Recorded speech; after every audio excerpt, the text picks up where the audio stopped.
It's time for today's face-off on Fox Soul. Challengers Quan LX and Big Angry Adams ready to go blow by blow on those hot topics. Face-off on Fox Soul starts right now. This merch situation is like really like me up. Like I've just invested so much money and time into this, and I feel like I did it wrong. Like I feel like I didn't try hard enough. And like I wanted this to like do so much for like my family and like provide for my transition, and like I just feel like I dropped the ball. Like I feel like I'm up and like someone else has it now. And I like don't even know what I could have done better because like I didn't have the resources. And I'm just like sitting in bed just like feeling so bad about all of this. In this round, here's Charles Big Angry Adams. Well, Quanell, that was Jules LeBron, a social media influencer who has had a post from early August of this year go incredibly viral, right? And as being a 52-year-old man talking to a 52-year-old man, I find it a bit absurd that we're talking about TikTok virality. But you heard the tears from this woman. She is crying because she is the catalyst for the demure and that was a man, not a woman. Now, we don't have to be a homophobe on top of all Well, this. what are you talking about? I saw a man, Charles. What are you talking about? Okay. You see the mustache? I thought I saw a mustache. Okay. It's my understanding that the person identifies as a woman. I don't know if they're a biological born woman or a trans woman. I'm not sure, right? I just saw a But mustache. I don't think we have to veer off into what is supposed to be a conversation. I didn't want you calling a man a woman, Charles. Well, okay, so I think that it is polite, although I have feelings about contact sports, people with penises playing sports against young girls in both in grade school and college. I have feelings about spaces for biological women that go against some of the hive mind speak. But I think it's polite to recognize people how they want to live, and I don't even know if I don't know enough about this person because I just know. So if I walked in here tomorrow and said I'm a Caucasian white man, respect me as a white man, are you gonna call me hi, Mr. White Man? No, because I wouldn't call See, you. you won't. See, you won't respect me, but you'll respect them. No, hold on. I don't refer to people. Can we stick on the subject? No, you're please? the one to change about. I don't refer to people by their race ever. Okay, I don't say hi, Mr. Black Man. I don't say hi. That spray-on afro you got there ain't really sticking today. Wait a minute. Wait a minute, sucker. Look. Watch your mouth when you talk hey, man, to me. I'm just keeping it real for the audience. But Let's get back to it. on the subject at hand. This is somebody that came up with a demure and mindful. That all these famous people have made these posts. It's now a big thing for women. That right now at this moment, I'm sure it'll lapse soon, about them presenting themselves in a demure way. She had originally talked about doing so at work, right? And to be mindful of others.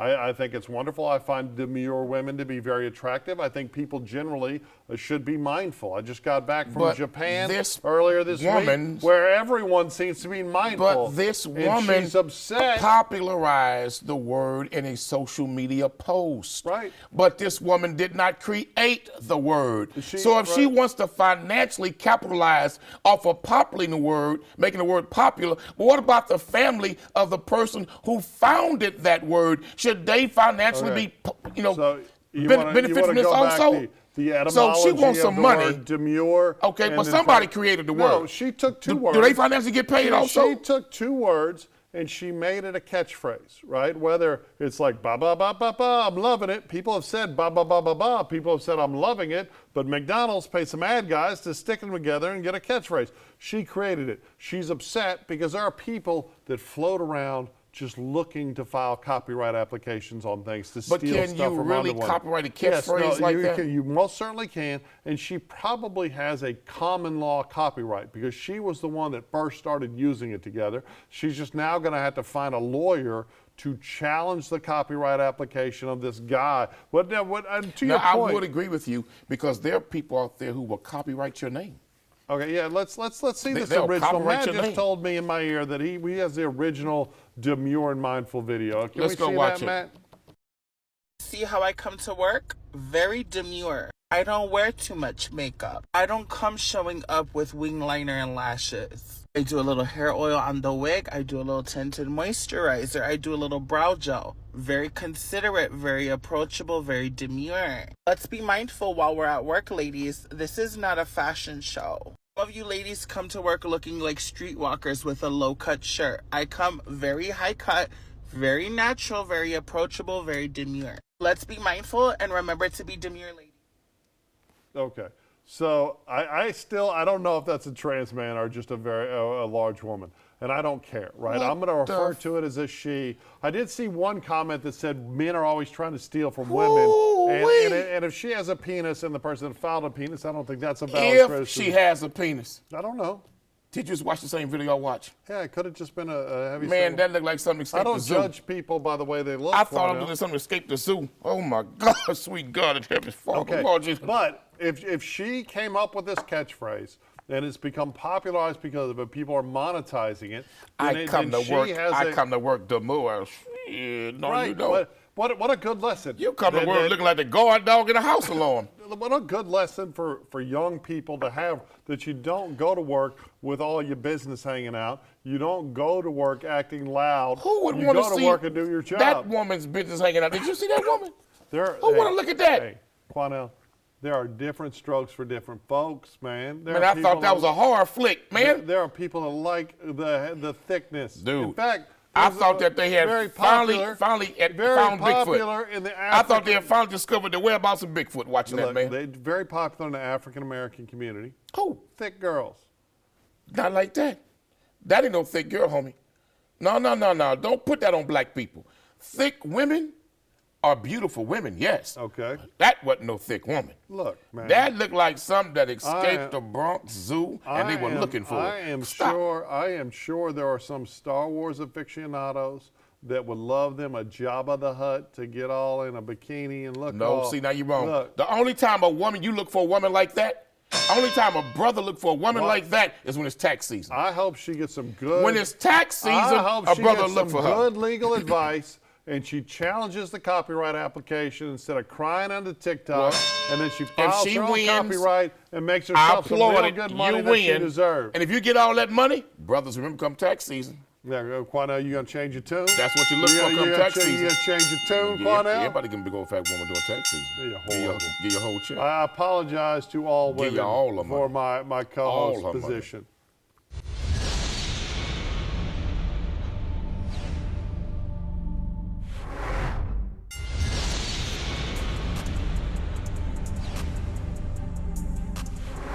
Evening. As you know, this weekend, several children were in a stolen vehicle, and 4 of the 5 kids in that vehicle were shot. I'm thankful none of them were killed this weekend, but I'm also frustrated because this shooting was preventable. The county attorney's office could have taken at least 2 of these kids off the street 10 days ago, prior to this happening, but for whatever reason, they didn't. Our juvenile investigators referred 2 cases to the county attorney's office involving 2 of the individuals for felony charges on August 9th. The kids weren't charged, they weren't diverted, and despite pleas from their parents begging for help, begging for them to be detained, they were let back out into the street, into the same environment, to commit more crimes, which they did. In this round, here's Quanell X. Charles, we just witnessed a police chief in Minnesota talking about the crime problem in his city involving juvenile youth crime and youth criminals.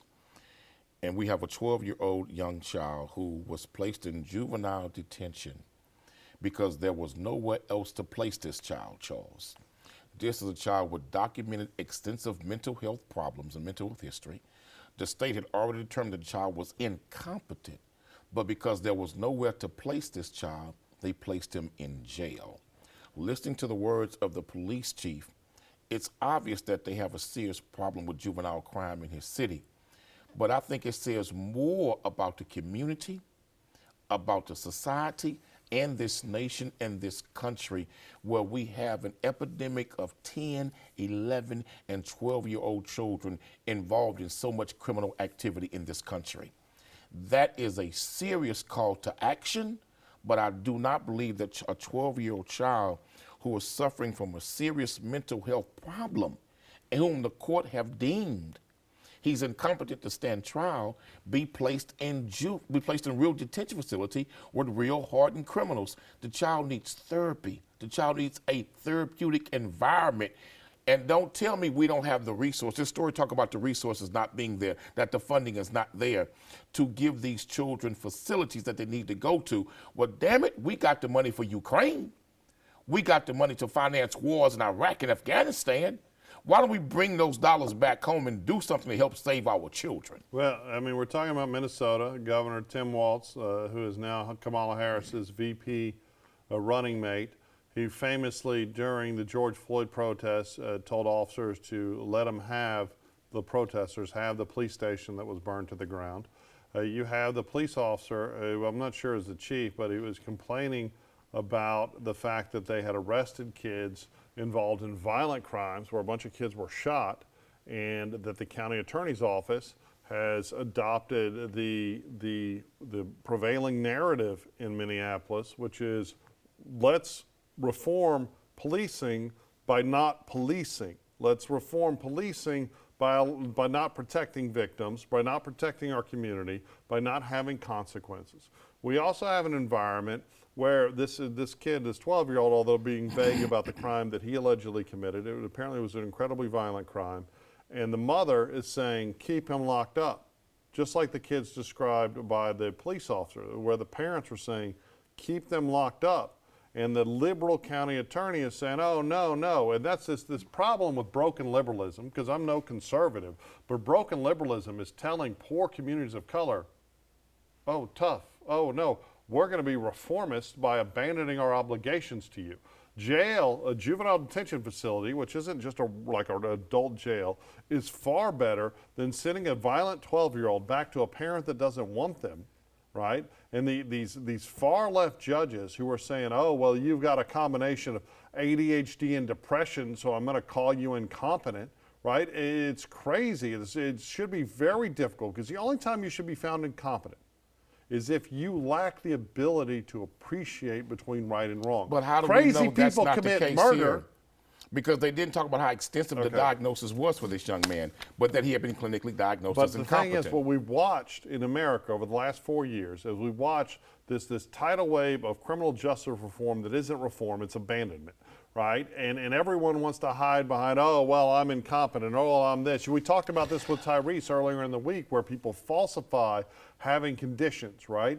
And really, it's got to the point where the government in far left places like Minneapolis are using it as a vehicle to avoid their obligations to detain bad kids and bad adults. Do you think the solution is to build more lockdown facilities for our children? No, I think the solution for this kid individually, that according to his mother, poses a danger to the community. But if you notice, keep him locked up until they can lock him up somewhere else. Every time we talk about these children crimes, they're always quoting the mother, the mother, the mother. Where in the hell are the fathers? Well, that's a problem. Because I'm going to tell you something. You rarely see children involved in crimes like this at such a young age that has a father in the home. And this is a clarion call to bring more fathers back into the home. You think they're going to listen? Because you rarely see this happening you think they're going to listen? in a society where fathers, active fathers, are in the home with these children. On the decade that I was a judge, I had a juvenile, and very low-level crimes, nothing like this. But I had a juvenile docket. I wouldn't let my associate judges sit on it. I would always make time to get there, because I would talk to these parents and I would talk to these kids. And some kids were just lost, right? That you're just talking to a brick wall. It's not going to do any good. You just give them the consequence. Whereas other kids, either they feel like they were wrongfully charged, or they realize they did something wrong and they're worried about the consequences. But the same with the parents, right? But there wait are a parents minute. that are checked as out. a form of but judge. us talking about on TV But as a aren't former gonna judge. make men. But as a former judge. What's the? I got a question for you. Okay. How often did you see that with a father in the home?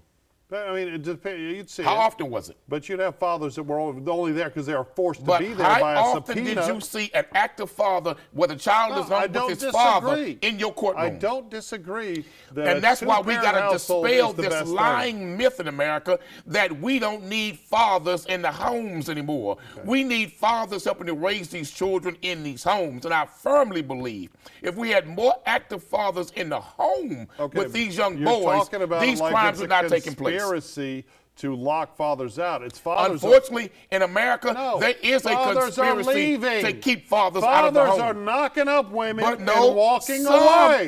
Some The majority. No, that's a damn lie. The majority. You got a lot of fathers who are being forced to walk away. We got a lot of fathers that the court system is destroying their home environment with false charges, trumped-up charges, long jail sentences that they should not be receiving. Of non-participatory fathers have made a decision to be non-participatory. You're wrong, Charles. You disagree, Charles. You are lying to the audience. I disagree with that, Charles. Right? And you got a system in America that cares more about fathers paying child support than being actively involved in those children's lives. You got a system that will punish a father that picks the kids up, take them to school, and pay for them. But if he ain't paying enough for child support, they got a problem with it. Well, but they should be paying child support. They should, but guess what? The court should care more about child support than an active father involved in that child's life. I don't disagree. And I will tell you, we have both raised successful children. In fact, 2 of our sons just sat for the bar exam. They both have very good young lawyer jobs. John starts next week. I don't know when your son starts. Yeah, he starts next week also. I mean, and I will agree that it is because we are incredibly participatory in their lives. I don't disagree with the notion. You know, I went to everything. You've got a son playing D1 ball for Deion Sanders. But I said actively involved fathers. Right. Actively involved I agree fathers. that actively involved fathers every time you hear these lead stories, to better outcomes. But I don't agree that it's the mother. But we because spoke to Dad left. The mother's in court. Because Dad's gone. Charles, let me tell you something. We have a Let's not society blame the that mothers. celebrates the father not being in the home. What you're doing is you're blaming. We got a society that celebrates the dad not being in the home. You're blaming the mother that stuck around. I'm not blaming the mother. I'm blaming society that promotes it. Look, people need to be individually responsible. You knock a woman up, look, you need to raise that kid. I agree with you, but we need fathers in the home. Yeah, well, that's up to the father.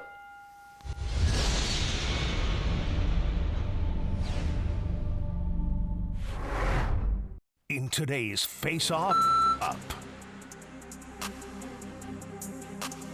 In Philadelphia, you may have had quite the sight because hundreds of bikers took to the streets for the 15th annual Philly Naked Bike Ride. There had to be, well over 1,000. Well, how do you know? Well, I counted. I was sitting on 13th Street at El Vez, that restaurant, with a bird's eye view, as they say. The tradition started back in 2009. It promotes cycling as a key form of transportation and eco-friendliness. It also meant to encourage body positivity. If you got it, flaunt it. The route this year went 12 miles throughout the city and took most people between an hour and a half to finish it. They're not racing, certainly. No. It's just a ride. Yeah. I'm talking. There were a lot of high fives. Yes. Through the crowd and all that. I guess I just revealed that I was there too. Yeah, we were sitting there together on 13th Street. We just happened to be dining at El Vez. We wanted some guacamole. Yeah.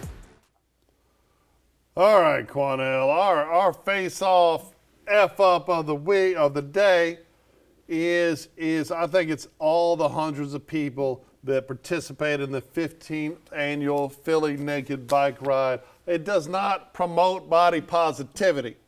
It is not to encourage people to participate in bike ride. It took an hour and a half to do the bike ride, and everybody spent at least another half hour washing the brown off the seats. You know what I'm saying? I think that it is disgusting, especially grown men and grown women, that, because you could see they're riding through parks, they're riding through neighborhoods, they're riding where people are dining al fresco, right? That I think and we saw this with the Pride Month in San Francisco. There was a lot of wildness and a lot of children, right? And what I don't get, Sodom and Gomorrah. I don't get why you got to be riding around with your ding-a-ling out to let little kids see it, right? And why the mask? That should be illegal. It used to be. To ride like it that used to be. should be indecent exposure. It should because be. if they're riding down the streets, they're riding through neighborhoods, they're going through communities where children live. Right. If a child sees that, should that not be indecent exposure? And why would you want, as an adult, why would you want a child to see it? Why do you want to go? Unless you are a sick pedophile pervert that really wants children exposed to that to make it more acceptable because you want to further a sick agenda in this nation. I don't disagree. I mean, they had a guy there was a viral video of two men, one of them butt naked for the Pride Parade in San Francisco. And the Pride Parade has children involved, butt naked.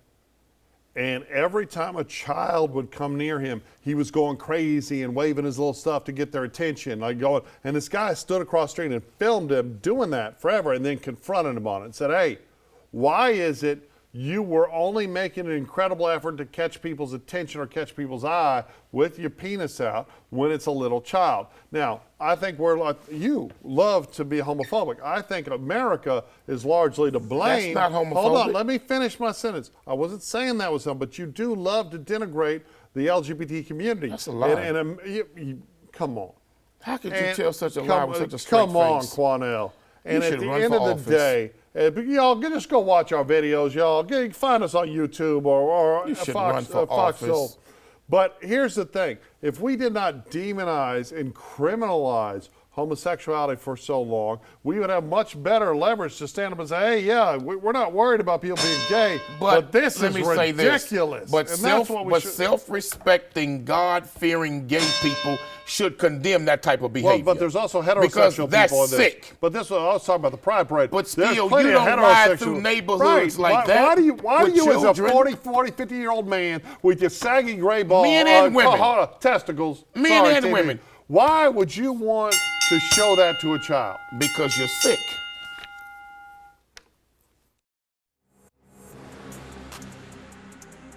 That's it for the Face Off on Fox Soul. We'll catch you next time.